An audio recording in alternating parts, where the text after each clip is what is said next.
Nesse vídeo vamos falar sobre os capítulos 36 a 39 de Isaías. Na sua leitura está marcado 36 a 38, mas o certo é incluir o 39, que é bem curtinho, e 40 já começa a outra parte. E veja bem, assim, tudo que a Bíblia repete porque é mais importante. Tudo que a Bíblia fala pouco é pouca importância. Tudo que a Bíblia fala muito é muita importância. Como Jesus é de grande importância, tem 4 evangelhos falando sobre ele. Como a história de Davi é muito importante, tem 2 vezes a história de Davi, tanto nos reis como em crônicas, em Samuel e reis e crônicas, né? E aqui fala 2 vezes essa história de Senaqueribe vindo contra, o rei da Síria vindo contra Ezequias, rei de Judá. E veja bem, Senaqueribe, o rei da Síria, estava pegando todo mundo, todos os reinos estavam caindo e não tinha lógica nenhuma de Ezequias, aquele reinozinho de Judá. Ele já tinha pegado Israel, o reino do norte, e o reinozinho de Judá ia resistir diante de um rei tão poderoso desse? É loucura! É loucura! Então, assim, olhando do ponto de vista natural, não, Ezequias não tinha chance de jeito nenhum. Mas ele confiava tanto em Deus que até o rei da Síria sabia que ele confiava em Deus. Se até seu inimigo sabe que você confia em Deus, isso é confiar em Deus, hein? Grande coisa, confiar em Deus até que seu inimigo sabe que você confia. Só que ele fala aqui no capítulo 36, ele fala no versículo 7, se me disseres no Senhor nosso Deus confiamos, porventura não é esse aquele cujos altos e cujos altares Ezequias tirou e disse a Judá e Jerusalém, perante esse altar adorareis? Então ele sabia que Ezequias confiava em Deus, mas ele achou que Ezequias, tirando os outros altares e os altos, ele estava perdendo o apoio de Deus, porque para eles, ídolo, quanto mais altar, melhor. Ele não sabia que para Deus só tem que ter um altar lá no templo de Jerusalém. Então ele falou assim, você está confiando em Deus, mas Deus deve estar com raiva de vocês, porque você está fazendo tanto... O Ezequias tirou todos os altares, deixou só um?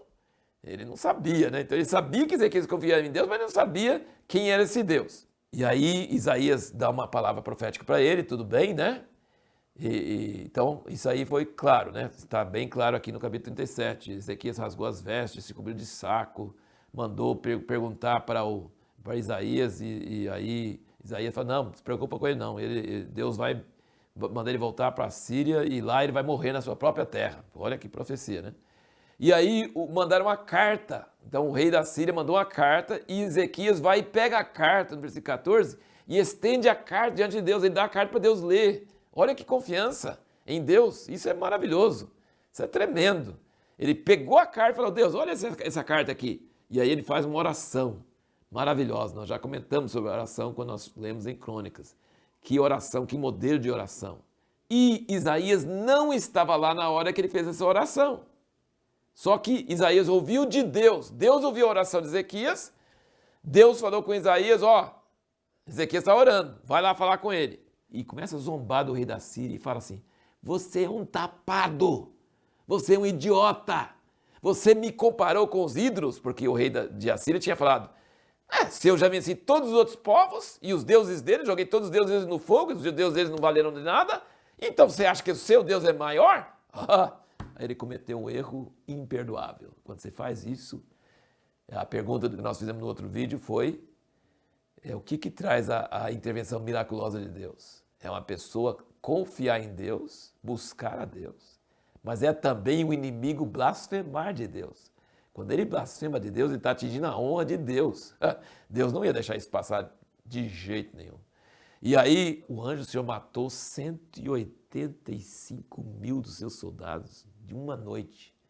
Ele voltou para a terra dele, os filhos dele mataram ele. Acabou, acabou. Então você vê como que é impressionante isso aí.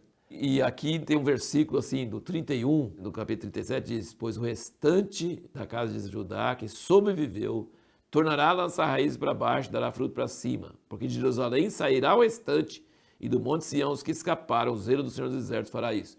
Isso aqui é muito importante, é um tema de Isaías também, que todas as profecias sobre Israel sempre falam desse remanescente. Então não é todo o povo de Israel que é salvo, é um remanescente que ele está falando aqui. Depois dessa grande vitória, Ezequias adoece e Deus manda Isaías falar para ele, põe em ordem sua casa que você vai morrer. E aí Ezequias ora. Mais uma vez, Isaías não estava lá na oração. Isaías estava lá fora, lá no ato, indo embora. Ele já tinha entregue a palavra, estava indo embora. E Deus falou assim, Isaías, opa, mudança de direção. Ezequias orou e eu vou mudar minha palavra. Olha, o profeta tem que ser muito homem de Deus, ele tem que ouvir muito de Deus.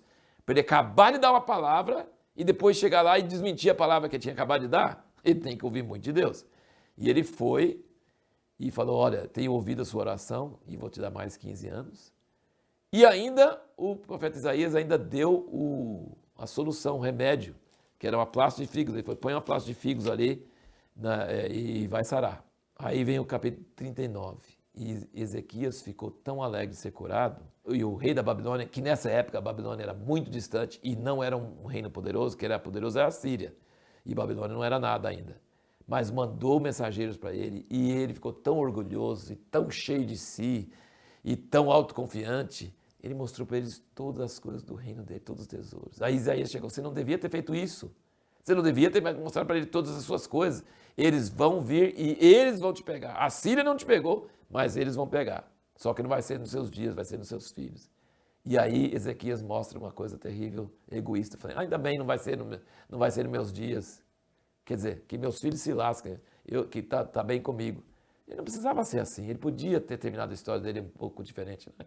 Ele podia ter falado, Deus, tem misericórdia, me perdoa, não sabia. E eu entrei em orgulho e exaltação e fiquei todo orgulhoso porque eles mandaram mensagem de longe para saber se eu tinha sarado. Ele podia ter tido uma atitude de arrependimento e mudado, né? E depois ele gera Manassés, que trouxe maior destruição e problemas sobre Israel. 50 anos terríveis sobre Israel. Então, Ezequias é um rei maravilhoso, uma história maravilhosa, mas tem esse fim que não é tão bom, não é tão alegre, né? O maior perigo que nós passamos é quando nós temos uma grande vitória. Você baixa a guarda e aí acontece que você leva o gol. Tem que tomar muito cuidado. Não deixe de vigiar quando você ganha uma grande vitória. Você ganha uma grande vitória, você relaxa e aí o inimigo te pega. Foi isso que aconteceu com Ezequias, né? Ganhou uma grande vitória, mas ele baixou a guarda e teve esses problemas sérios. E a pergunta que nós vamos procurar responder no próximo vídeo é: quem é o servo do Senhor de que Isaías tanto fala?